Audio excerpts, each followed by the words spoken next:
أعوذ بالله من الشيطان الرجيم. بسم الله الرحمن الرحيم. الحمد لله الذي أنزل على عبده الكتاب ولم يجعل له عوجا قيما لينذر بأسا شديدا من لدنه ويبشر المؤمنين الذين يعملون الصالحات أن لهم أجرا حسنا ماكثين فيه أبدا وينذر الذين قالوا اتخذ الله ولدا ما لهم به من علم ولا لآبائهم كبرت كلمة تخرج من أفواههم إن يقولون إلا كذبا فلعلك باخع نفسك على آثارهم إن لم يؤمنوا بهذا الحديث أسفا إنا جعلنا ما على الأرض زينة لها لنبلوهم أيهم أحسن عملا وإنا لجاعلون ما عليها صعيدا جرزا أم حسبت أن أصحاب الكهف والرقيم كانوا من آياتنا عجبا إذ أوى الفتية إلى الكهف فقالوا ربنا آتنا من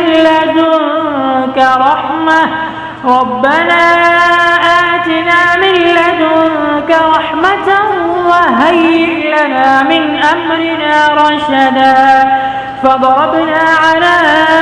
آذانهم في الكهف سنين عددا ثم بعثناهم لنعلم أي الحزبين أحصى لما لبثوا أمدا نحن نقص عليك نبأهم بالحق إنهم فتية آمنوا بربهم وزدناهم هدى وربطنا على قلوبهم إذ قاموا فقالوا ربنا رب السماوات والأرض لن ندعو من دونه إلها لقد قلنا إذا شططا هؤلاء قومنا اتخذوا من دونه آلهة لولا يأتون عليهم بسلطان بين فمن أظلم ممن افترى على الله كذبا وإذ اعتزلتموهم وما يعبدون إلا الله فأووا إلى الكهف ينشر لكم ربكم من رحمته ويهيئ لكم من أمركم مرفقا وترى الشمس إذا طلعت تزاور عن كهفهم ذات اليمين وإذا غربت تقرضهم ذات الشمال وهم في فجوة منه ذلك من آيات الله من يهد الله فهو المهتد ومن يضلل فلن تجد له وليا مرشدا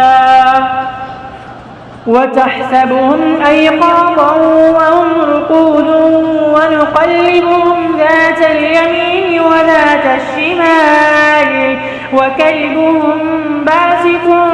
ذراعيه بالوصيد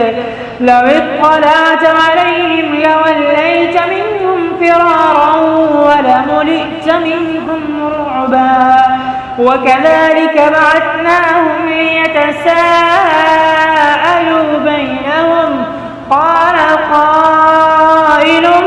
منهم كم لبثتم قالوا لبثنا يوما أو بعض يوم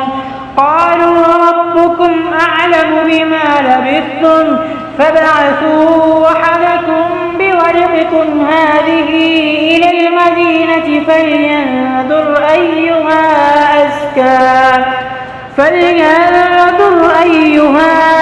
أزكى طعاما فليأتكم برزق منه وليتلطف ولا يشعرن بكم أحدا إنهم إن يظهروا عليكم يرجموكم أو يعيدوكم في ملتهم ولن تفلحوا إذا أبدا وكذلك أعثرنا عليهم ليعلموا أن وعد الله حق وأن الساعة لا ريب فيها إذ يتنازعون بينهم أمرهم فقالوا ابنوا عليهم بنيانا ربهم أعلم بهم قال الذين غلبوا على أمرهم لنتخذن عليهم مسجدا سيقولون ثلاثة رابعهم كلبهم ويقولون خمسة سادسهم كلبهم رجما بالغيب ويقولون سبعة وثامنهم كلبهم قل ربي أعلم بعدتهم ما يعلمهم إلا قليل فلا تمار فيهم إلا مراء ظاهرا ولا تستفت فيهم منهم أحدا ولا تقولن لشيء إني فاعل ذلك غدا إلا أن يشاء الله واذكر ربك إذا نسيت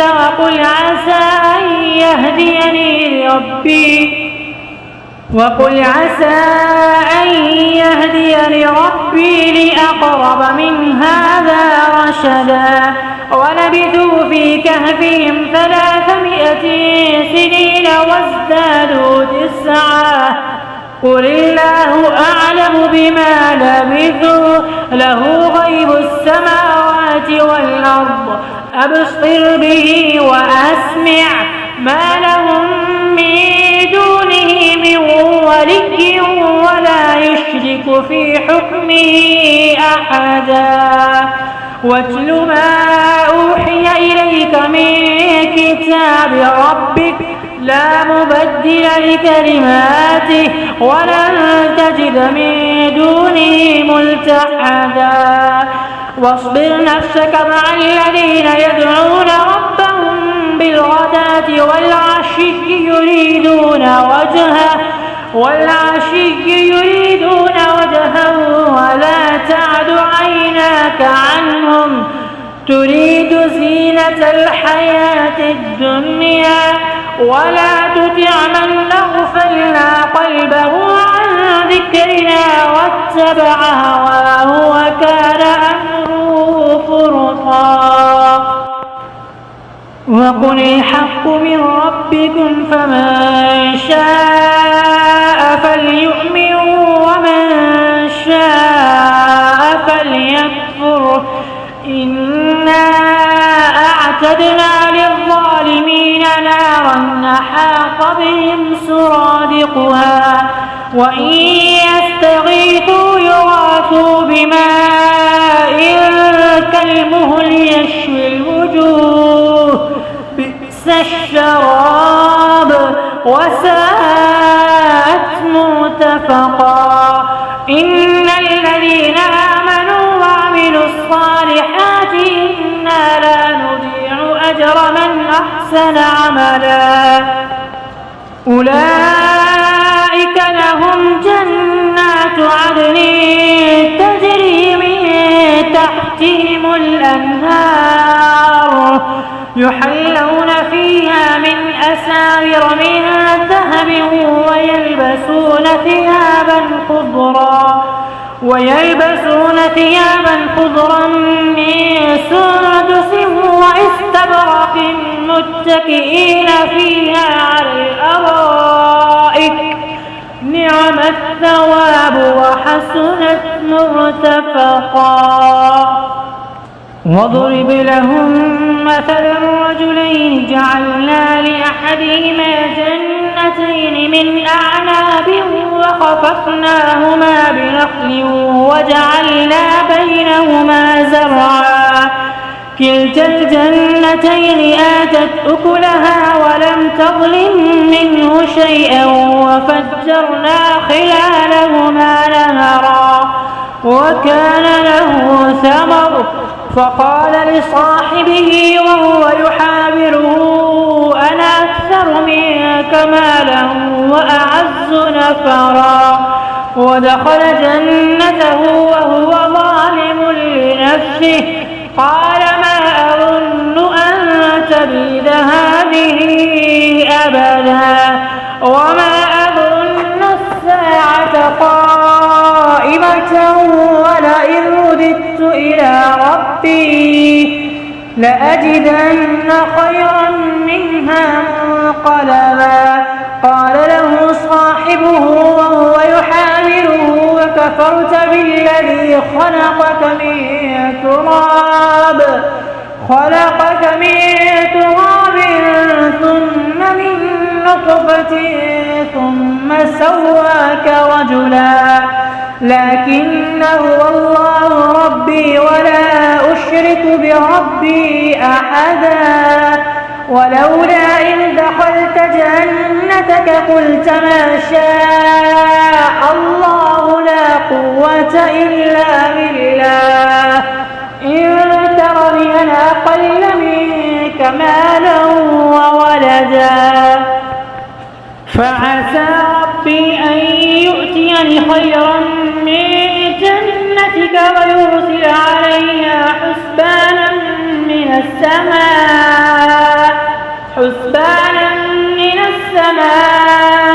فتصبح صعيدا زلقا أو يصبح ماؤها غورا فلن تستطيع له طلبا. وأحيط بثمره فأصبح يقلب كفيه على ما أنفق فيها وهي خاوية على عروشها ويقول يا ليتني لم أشرك بربي أحدا ولم تكن له فئة ينصرونه من دون الله وما كان منتصرا. هنالك الولاية لله الحق وخير ثوابا وخير عقبا. واضرب لهم مثل الحياة الدنيا كماء أنزلناه من السماء فاختلط به نبات الأرض فأصبح هشيما تذروه الرياح وكان الله على كل شيء مقتدرا. المال والبنون زينة الحياة الدنيا والباقيات الصالحات خير عند ربك ثوابا وخير أملا. ويوم نسير الجبال وترى الأرض بارزة وحشرناهم فلم نغادر منهم أحدا وعرضوا على ربك صفا لقد جئتمونا كما خلقناكم أول مرة بل زعمتم أن لن نجعل لكم موعدا. ووضع الكتاب فترى المجرمين مشفقين مما فيه ويقولون يا ويلتنا ما لهذا الكتاب لا يغادر صغيرة ولا كبيرة إلا أحصاها ووجدوا ما عملوا حاضرا ولا يظلم ربك أحدا. وإذ قلنا للملائكة الملائكة اسجدوا لآدم فسجدوا إلا إبليس كان من الجن ففسق عن أمر ربه أفتتخذونه وذريته أولياء من دوني وهم لكم عدو بئس للظالمين بدلا ما أشهدتهم خلق السماوات والأرض ولا خلق أنفسهم وما كنت متخذ المضلين عضدا ويوم يقول نادوا شركائي الذين زعمتم فدعوهم فلم يستجيبوا لهم وجعلنا بينهم موبقا ورأى المجرمون النار فظنوا أنهم مواقعوها ولم يجدوا عنها مصرفا ولقد صرفنا في هذا القرآن للناس من كل مثل وكان الإنسان أكثر شيء جدلا وما منع الناس أن يؤمنوا إذ جاءهم الهدى ويستغفروا ربهم إلا أن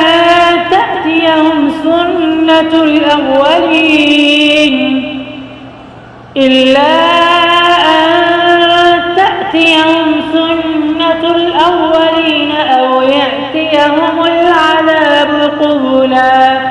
وما نرسل المرسلين إلا مبشرين ومنذرين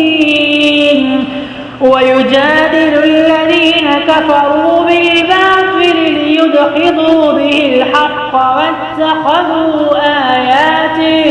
واتخذوا آياتي وما أنذروا هزوا ومن أظلم ممن ذكر بآيات ربه فأعرض عنها ونسي ما قدمت يداه إنا جعلنا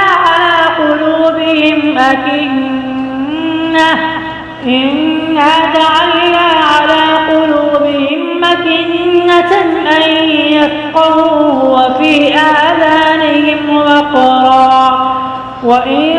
تدعهم إلى الهدى فلن يهتدوا إذا أبدا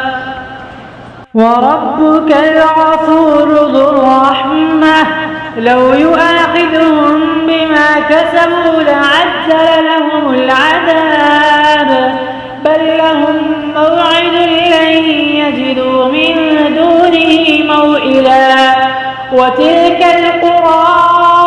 أهلكناهم لما ظلموا وجعلنا لمهلكهم موعدا وإذ قال موسى لفتاه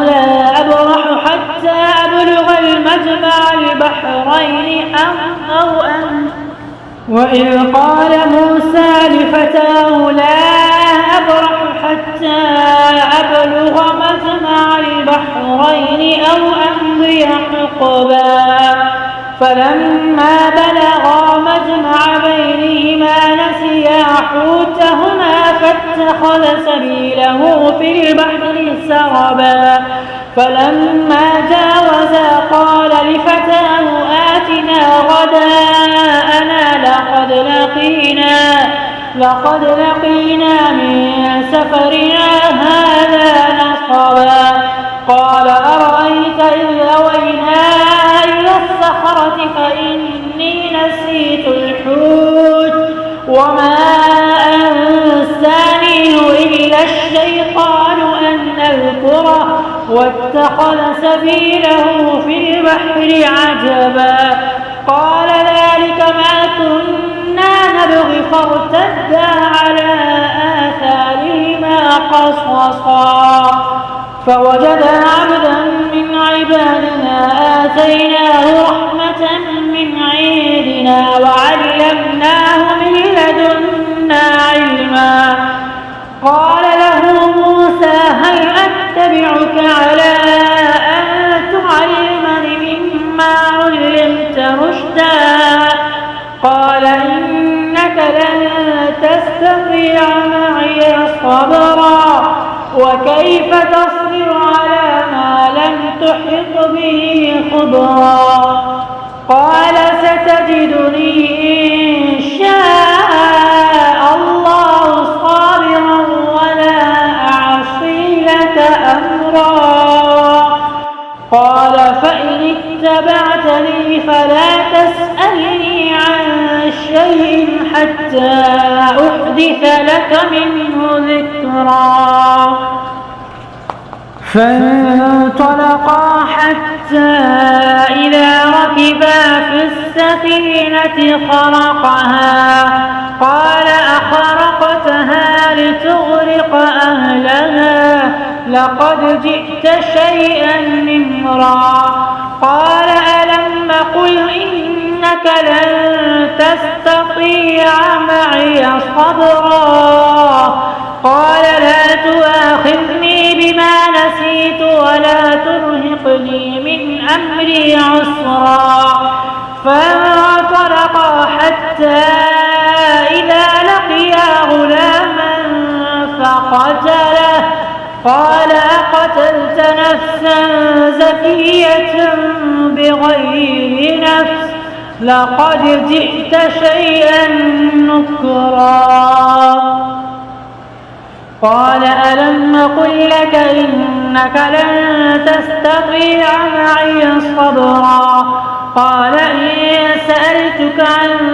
شيء بعدها فلا تصاحبني قد بلغت من لدني عذرا فانطلقا حتى إذا أتيا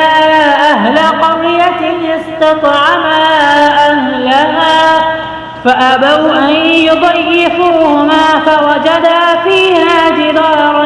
يريد أن ينقض فأقامه قال لو شئت لاتخذت عليه أجرا قال هذا فراق بيني وبينك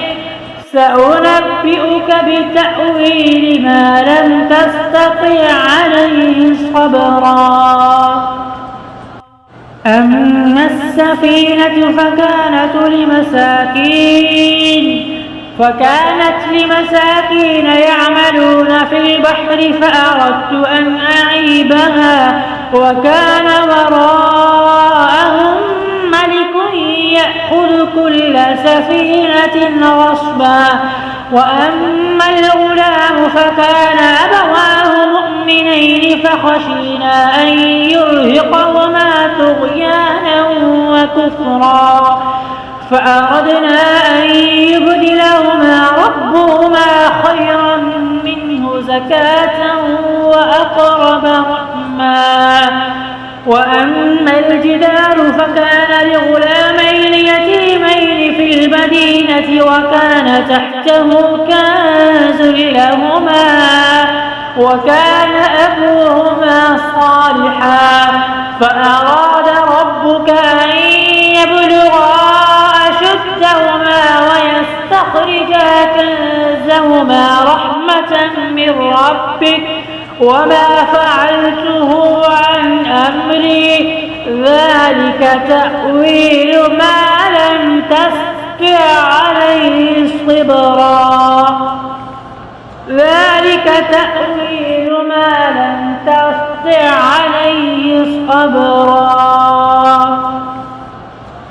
ويسألونك عن ذي القرنين قل سأتلو عليكم منه ذكرا إنا مكنا له في الأرض وآتيناه من كل شيء سببا فأتبع سببا حتى إذا بلغ مغرب الشمس وجدها تغرب في عين حمئة ووجد عندها قوما قلنا يا ذا القرنين إما أن تعذب وإما أن تتخذ ونتخذ فيهم حسنا. قال أما من ظلم فسوف نعذبه ثم يرد إلى ربه فيعذبه عذابا نكرا. وأما من آمن وعمل صالحا فله جزاء الحسنى وسنقول له من أمرنا يسرا. ثم أتبع سببا حتى إذا بلغ مطلع الشمس وجدها تطلع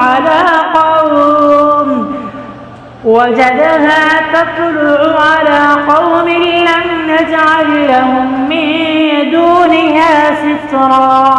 كذلك وقد أحطنا بما لديه خبرا. ثم أتبع سببا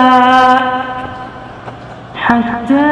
إذا بلغ بين السدين وجد من دونهما قوما لا يكادون يفقهون قولا. قالوا يا ذا القرنين إن يأجوج ومأجوج مفسدون في الأرض فهل نجعل لك خرجا على أن تجعل بيننا وبينهم سدا. قال ما مكني فيه ربي خير فأعينوني بقوة أجعل بينكم وبينهم رجما. آتوني زبر الحديد حتى إذا ساوى بين الصدفين قال انفخوا حتى إذا جعله نارا قال آتوني أفرغ عليه قطرا. فما استطاعوا أن يظهروه وما استطاعوا له نقبا. قال هذا رحمة من ربي فإذا جاء وعد ربي جعله دكاء وكان وعد ربي حقا. وتركنا بعضهم يومئذ يموج في بعض ونفخ في الصور فجمعناهم جمعا. وعرضنا جهنم يومئذ للكافرين عرضا. الذين كانت أعينهم في غطاء عن ذكري وكانوا لا يستطيعون سمعا. أفحسب الذين كفروا أن يتخذوا عبادي من دوني أولياء إنا أعتدنا جهنم للكافرين نزلا. قل هل ننبئكم بالأخسرين أعمالا الذين ضل سعيهم في الحياة الدنيا وهم يحسبون أنهم يحسنون صنعا. أولئك الذين كفروا بآيات ربهم ولقائه فحبطت أعمالهم فلا نقيم لهم يوم القيامة وزنا. ذلك جزاؤهم جهنم بما كفروا واتخذوا آياتي ورسلي هزوا.